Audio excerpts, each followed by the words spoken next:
வணக்கம். இன்று தினம் ஒரு கதையில் அடுத்த குட்டி கதையோட உங்களை சந்திக்க வந்துட்டேன். இன்னைக்கு கதையோட தலைப்பு மைதாஸ் அரசனின் காதுகள். ஒரு ஊரில் அந்த மைதாஸ்ன்ற ஒரு ஊரிலோட அரசன் வந்து இசை பற்றி அவருக்கு ரொம்ப தெரியாதான். ஆனால் தெரிஞ்ச மாதிரி காமிச்சிக்கிட்டு சிலோபென்ற ஒரு இசை கலைஞன் வந்து அல்போன் என்ற அந்த இசையிலேயே வல்லுனர் அந்த கலையிலே வல்லுனர் பெற்ற அந்த கடவுளை விட இவன் வந்து இசையில் சிறந்தவன் அப்படின்னு சொல்லிட்டு இன்னொருத்தவனை வந்து புகழ்ந்து பேசினாராம். அந்த அல்போன்ற அந்த இசை கடவுள் வந்து இந்த அரசனை தண்டிக்கணும்னு நினச்சி, என்ன நீ என்னையவே வந்து இழிவாக பேசுறியா, உனக்கு எதனா தெரிஞ்சா பேசு, இல்லைன்னா பேசாத, உன்னோட காதுகள் வந்து கூர்மையாக இல்லைன்னு நினைக்கிறேன், அதனால தான் நீ வந்து தப்பாக சொல்கிற அப்படின்னு சொல்லிட்டு அந்த அரசனுக்கு தண்டனை கொடுக்கணும்னு நினச்சி அரசனோட காதுகளை பிடிச்சி இழுத்தாங்களாம். அப்போ அவனோட காதுகள்லாம் ரொம்ப நீண்டு கழுத காது மாதிரி வந்துடுச்சான். உடனே இதுதான் உனக்கு தண்டனை அப்படின்னு சொல்லிட்டு அந்த கலைக்கடவுள் மறைஞ்சிட்டாங்களாம்.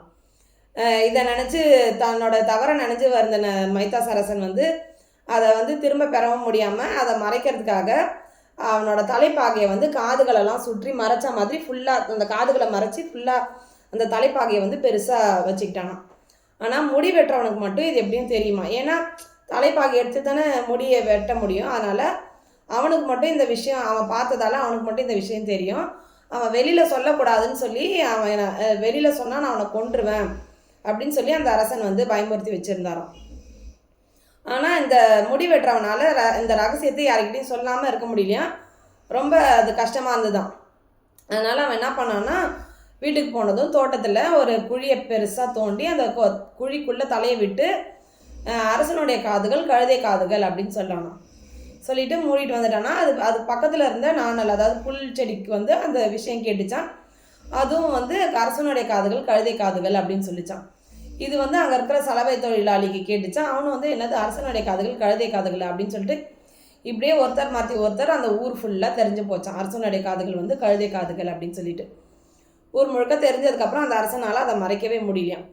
என்னதான் நம்ம ஒரு விஷயத்த மறைச்சி வச்சாலும் உண்மை வந்து ஒரு நாள் வெளியே வந்தே தீரும் அப்படின்றது அவனுக்கு அப்போ தான் வந்து உரைச்சிதான். தன் தவறு எண்ணி வருந்தினானா, மக்கள்கிட்டையும் சொல்லி அதுக்கான மன்னிப்பை கேட்டானா.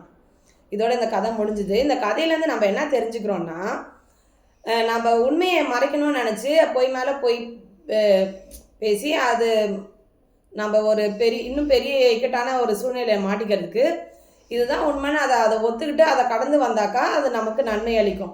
அப்படி இல்லைன்னா அந்த உண்மை எப்படியும் நம்ம என்னதான் மறைச்சாலும் அந்த உண்மை ஒரு நாள் வெளிவந்தே தீரும். அதனால் உண்மையை பேசுவோம், உண்மையாக பழகுவோம். நம்ம இந்த கதையிலேருந்து கற்றுக்கலாம். உங்களுக்கு இந்த கதை பிடிச்சிருக்கோன்னு நினைக்கிறேன். நாளைக்கு இன்னொரு குட்டி கதையோட சந்திக்கிறேன். வாழ்க வளமுடன். நன்றி.